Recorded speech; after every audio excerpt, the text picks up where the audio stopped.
வெயில் காலம் வருவதால் உடல் சூடு என்பது இந்த கோடை காலத்தில் மட்டும் வரும் பிரச்சனை என்று நாம் நினைத்து கொண்டிருக்கின்றோம்.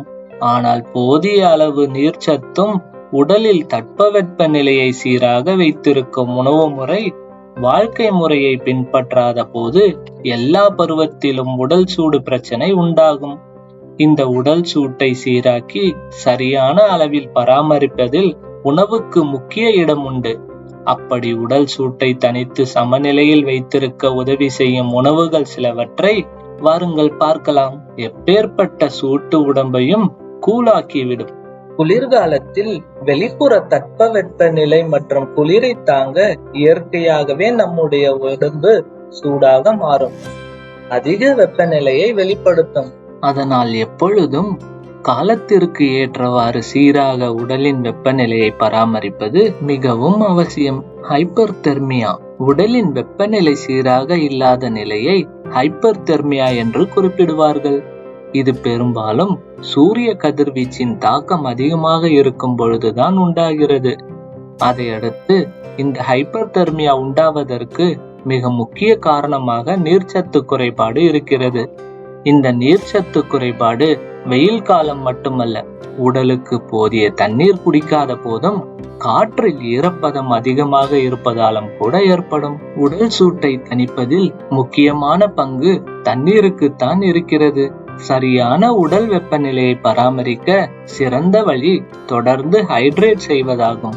உடலின் வெப்பநிலையை சீராக வைத்திருக்கவும் உடல் சூட்டை குறைக்கவும் தினமும் 2 முதல் 3 லிட்டர் தண்ணீர் வரை குடிப்பது அவசியம். உடல் சூட்டை குறைப்பதற்கு தர்பூசணி அதிக அளவு நீர்ச்சத்து நிறைந்திருக்கிறது. கிட்டத்தட்ட வாட்டர்மெலனில் 90% நீர்ச்சத்து இருக்கிறது. அதோடு உடல் சூட்டை தணித்து குளிர்ச்சியாக வைத்திருக்கும் ஆன்டி ஆக்சிடென்ட்டுகளும் இதில் அதிகம். உடல் சூட்டை தணிப்பதில் வெங்காயம் குளிர்ச்சியை தருவது மட்டுமன்றி அதிகப்படியான உடல் வெப்பத்தையும் தணிக்கும், உடலையும் பாதுகாக்கும். குறிப்பாக பருவ காலங்களில் உண்டாகும் நோய் தொற்றுகளை குறைக்க உதவி செய்யும். நோய் எதிர்ப்பு ஆற்றலை அதிகரிக்க செய்யவும் வெங்காயம் உதவுகிறது. தர்பூசணியை போலவே வெள்ளரிக்காயும் அதிக நீர்ச்சத்து கொண்ட காய்கறிகளில் ஒன்றாகும். இதில் அதிகப்படியான நார்ச்சத்துக்களும் நிறைந்திருக்கின்றன. அதனால் உடல் சூட்டினால் உண்டாகும் பக்க விளைவுகளும் மலச்சிக்கல் உள்ளிட்ட பிரச்சனைகளும் தீரும். தினமும் உணவுக்கு முன் 1 கப் வெள்ளரிக்காய் சாப்பிட்டு வந்தால் உடல் சூடு அதிகமாகாமல் சீராகவும் இருக்கும். உடலின் நீர்ச்சத்து குறையாமல் பார்த்து கொள்ள முடியும். உடல் வெப்பத்தை தணிக்கும் உணவுகளில் முக்கியமானது தயிரும் மோரும் ஒன்றாகும். இவற்றில் அதிக புரதச்சத்தும் இருக்கிறது. புரதங்கள் நிறைந்துள்ள இறைச்சி, சிக்கன் ஆகியவற்றை உடலின் வெப்பத்தை அதிகரிக்கும்.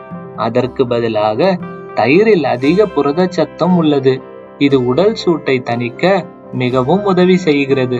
உடலை அதிக நீர்ச்சத்துடன் வைத்துக் கொள்ள வேண்டியது மிக அவசியம். அதற்கு எப்பொழுதும் தண்ணீரை மட்டுமே குடித்துக் கொண்டிருக்க முடியாது. அதனால் உடலை குளிர்ச்சியாக்க இளநீரை குடிக்கலாம். இளநீரில் அதிகமாக எலக்ட்ரோலைட்டுகள் இருப்பதால் இது உடலுக்கு சுறுசுறுப்பும் புத்துணர்ச்சியும் கொடுக்கும். இதில் பல்வேறு வைட்டமின்கள் மற்றும் தாதுக்கள் நிறைந்துள்ளதால் பருவகால மாற்றங்களால் ஏற்படும் நோய்களை தீர்ப்பதோடு உடல் சூட்டையும் தணிக்கும். புதினா இலைகள் உடலுக்கு குளிர்ச்சியையும் புத்துணர்ச்சியையும் தரும். இதில் உள்ள மென்தால் சருமம் மற்றும் உடல் முழுவதையும் புத்துணர்ச்சியோடு வைத்திருக்க செய்யும். பழச்சாறுகள், லெமன் ஜூஸ், டீ போன்றவற்றில் புதினாவை சேர்த்து கொள்ளுங்கள். இது உடலின் வெப்பநிலையை சீராக வைத்திருக்க செய்யும்.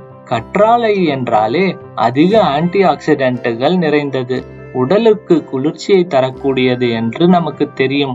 வாரத்தில் 2 நாட்கள் கற்றாழை ஜூஸை குடித்து வரலாம். இது தவிர கற்றாழை அழற்சி எதிர்ப்பு பண்புகளையும் கொண்டுள்ளது. சருமம், தலைமுடி, உடல் ஆகிய எல்லா வகையான ஆரோக்கியத்துக்கும் உதவி செய்யும். கீரை, புரோக்கோலி, காலிஃபிளவர், முட்டைகோஸ் போன்ற இலை வடிவ காய்கறிகளை அதிகமாக எடுத்துக்கொள்வது நல்லது. இது உடலில் நீர்ச்சத்தை அதிகரிக்க செய்வதோடு உடலுக்கு தேவையான ஊட்டச்சத்தையும் கொடுக்கும். உடலில் ஏற்படும் வெப்ப உயர்வை கட்டுப்படுத்தி சீரான நிலையில் வைத்திருக்க உதவி செய்யும். சிட்ரஸ் பழங்களில் நீர்ச்சத்து அதிகமாக இருக்கும். அதோடு வைட்டமின் சியையும் அதிகமாக இருக்கும் என்பதால் இவை இரண்டும் பருவகால மாற்றங்களுக்கு ஏற்ப உடலின் அமைப்பு சீராக்கும். அதனால் உடல் சூட்டால் அவதிப்படுபவர்கள் ஆரஞ்சு, எலுமிச்சை, திராட்சை பழம் என தினம் ஒரு சிட்ரஸ் பழத்தை சேர்த்துக் கொள்வது நல்லது. ஆரோக்கியமான கொழுப்புகள் நிறைந்துள்ளதால் உங்களுக்கு நோய் எதிர்ப்பு மண்டலத்தை பலப்படுத்த ஒமேகா 3யும் சேர்ந்தே கிடைக்கும் அவகேடோ பழத்தை பயன்படுத்துங்கள். சாச்சுரேட் கொழுப்புகள் உடலில் நீர்ச்சத்து குறைபாட்டை உண்டாக்கும். ஆனால் அவகேடோ உடலில் நீர்ச்சத்து குறைபாட்டை தடுக்க உதவி செய்யும். மற்ற உணவுகளில் உள்ள ஊட்டச்சத்துக்களை உடல் உறிஞ்சிக் கொள்ளவும் உதவி செய்யும். இந்த வீடியோ நீளமாக இருந்தாலும் இதில் நன்மைகள் பயக்கும் அரிய விஷயங்கள் நிறைய உள்ளன. எனவே இந்த வீடியோவை நீங்கள் மட்டும் கேட்காமல் உங்கள் உறவினர்களுக்கும், நண்பர்களுக்கும், பெரியோர்களுக்கும் அனுப்பி வைத்து அவர்களுக்கும் தெரியப்படுத்துங்கள். அவர்களும் தெரிந்து கொண்டு இந்த வெயில் காலத்திலிருந்து எப்படி உடலை சீராக வைத்துக் கொள்வது என்பதை தெரிந்து கொள்ளட்டும். நமது சேனலை சப்ஸ்கிரைப் செய்யவில்லை என்றால் சப்ஸ்கிரைப் செய்து விடுங்கள். அப்படியே அருகே இருக்கும் பெல் பட்டனை பிரஸ் செய்து ஆல் என்ற ஆப்ஷனை செலக்ட் செய்து கொள்ளுங்கள். இது போன்ற தகவல்கள் உள்ள நோட்டிபிகேஷன்கள் உங்களை வந்து சேரும். இந்த வீடியோ பிடித்திருந்தால் லைக் செய்து விடுங்கள். யூடியூப் அல்காரிதம் இது மற்றவர்களுக்கும் கொண்டு போய் சேர்க்கும்.